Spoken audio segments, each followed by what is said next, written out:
আরে তুমি, এটা আবার কি? আপনি আমাদেরকে ফোন করেছিলেন, আমরা একটা মেয়েকে নিয়ে এসেছি। ও হো হো হো, হ্যাঁ হ্যাঁ, মনে পড়েছে মনে পড়েছে। আচ্ছা, 50,000 টাকা লাগবে। না না না না, আমি 50,000 টাকা দিতে পারবো না। না না, 50,000-এর কম হবে না। আচ্ছা ঠিক আছে, তুমি দিয়ে যাও, ওকে দিয়ে যাও। আমার রোকলাটা দিন ম্যাডাম। আচ্ছা ঠিক আছে, দিন। হুম, আচ্ছা, আপনি কিন্তু বুঝে নেবেন, পুলিশের চক্করে কিন্তু আমরা পড়তে চাই না। ঠিক আছে ম্যাডাম, তাহলে রাখুন আপনি। আবার কাপ ভেঙেছিস? হ্যাঁ, হুম হুম হুম। ঠিক আছে, আমি ভাগিনি। প্লিজ মারবেন না ম্যাম, প্লিজ প্লিজ, দয়া করে মারবেন না ম্যাম, দয়া করে ছেড়ে দিন আমায়।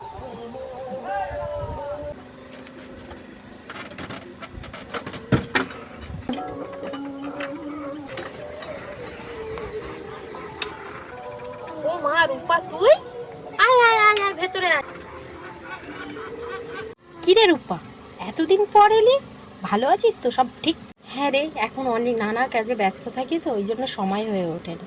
তো ভাবলাম অনেক দিন পরে তোর কাছ থেকে একটু ঘুরে যাই, তোর কথা খুব মনে পড়ছিল তো, তাই চলে এলাম। কেন, কিছু ভুল করলাম নাকি? মিতা, হ্যাঁ, 2 কাপ কফি নিয়ে আসো তো।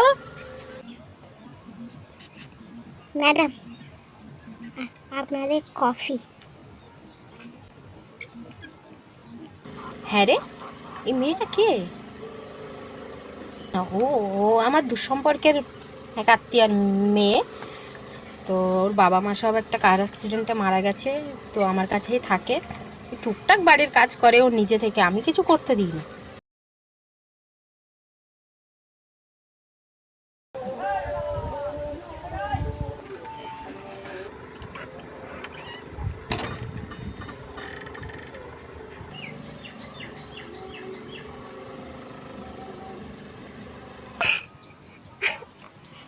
প্লিজ মারবেন না ম্যাম, প্লিজ প্লিজ।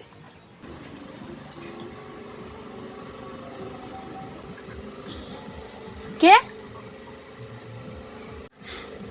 রূপা, তুই? আর এই সময়?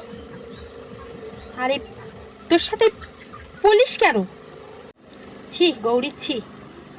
তোর নামটা গৌরী হতে পারে, তোর ভেতরটা এতটাই কালো যে তুই একটা ওইটুকু বাচ্চা মেয়েকে দিয়ে তুই বাড়ির কাজ করাচ্ছিস আর ওকে মারছিস। ছি, তুই জানিস না যে বাচ্চাদের উপর অত্যাচার করা দণ্ডনীয় অপরাধ, আর 14 বছরের থেকে কম শিশুদের কাজে রাখাও দণ্ডনীয় অপরাধ, শিশু শ্রম।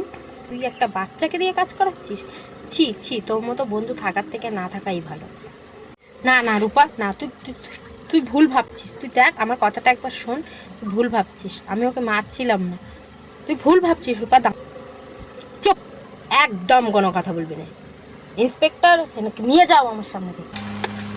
আপনি জানেন না বাচ্চাদের দিয়ে কাজ করানো দণ্ডনীয় অপরাধ? আপনাকে কে রাইট দিয়েছে বাচ্চাটাকে দিয়ে কাজ করানোর? চলুন, আপনি আমাদের সঙ্গে চলুন। আমাকে ক্ষমা করে দিন, আমি আর এই ভুল কখনো করব না। আমাকে আমাকে তুই প্লিজ ক্ষমা করে দে। তুই তোমাকে পুলিশে দিস না রূপা, প্লিজ তুই আমাকে ক্ষমা করে দে। এক্ষুনি যেতে হবে আপনাকে, চলুন। ছাড়ুন, ছাড়ুন বলছে, ছাড়ুন। নমস্কার বন্ধুরা, উষ্মি অ্যান্ড মমস ভিলেজ লাইফস্টাইলে আপনাদের সবাইকে স্বাগত জানাই। আজকে এই যে আপনারা অভিনয়টি এতক্ষণ দেখলেন, সেই অভিনয়টির দ্বারা আমি একটাই বিষয় তুলে ধরতে চেয়েছি আপনাদের কাছে, যে এই যে গল্পে যে মিতা মেয়েটি আছে, তার মতো অনেক শিশু রয়েছে যারা বাইরে অনেকের দাসত্ব করে, নিজেদের ইচ্ছার বিরুদ্ধেই দাসত্বটা করে চলেছে অনবরত। আমরা এই দেশের নাগরিক, আমাদের কর্তব্য যে অন্তত তাদেরকে দাসত্ব থেকে বিরত রাখা। আমাদের উচিত যেখানেই আমরা এরকম 14 বছরের থেকে কম বয়সী শিশুদের দেখব, অন্তত তাদেরকে বোঝানো, বা যারা কাজে লিপ্ত করেছেন তাদেরকেও বোঝানো, যাতে শিশু শ্রম না হয়।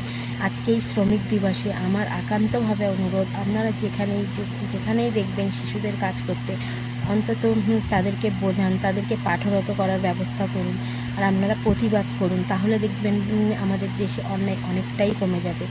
আর আমার এই ভিডিওটা যদি ভালো লেগে থাকে তাহলে প্লিজ প্লিজ প্লিজ ভিডিওটা লাইক কমেন্ট শেয়ার করে দেবেন। আর যদি কোনো নতুন বন্ধু দেখেন ভিডিওটি, তাহলে অবশ্যই চ্যানেলটি সাবস্ক্রাইব করে দেবেন। আর প্লিজ আমার পাশে থাকবেন, যাতে আমি আপনাদের সামনে আরও এর থেকেও ভালো ভালো ভিডিও নিয়ে আসতে পারি।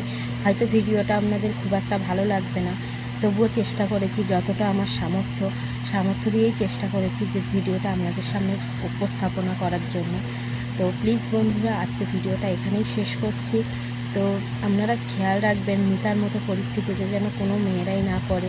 অন্তত মিতা যে পরিস্থিতি থেকে রূপা তাকে উদ্ধার করেছে, সেরকম আপনারাও হয়ে উঠতে পারেন এক একজন রূপা। তো প্লিজ আপনারা রূপা হওয়ার চেষ্টা করুন যাতে মিতাকে উদ্ধার করা যায়। তো এটাই আমার বক্তব্য। তো আজকে এই ব্লগটা এখানেই শেষ করছি।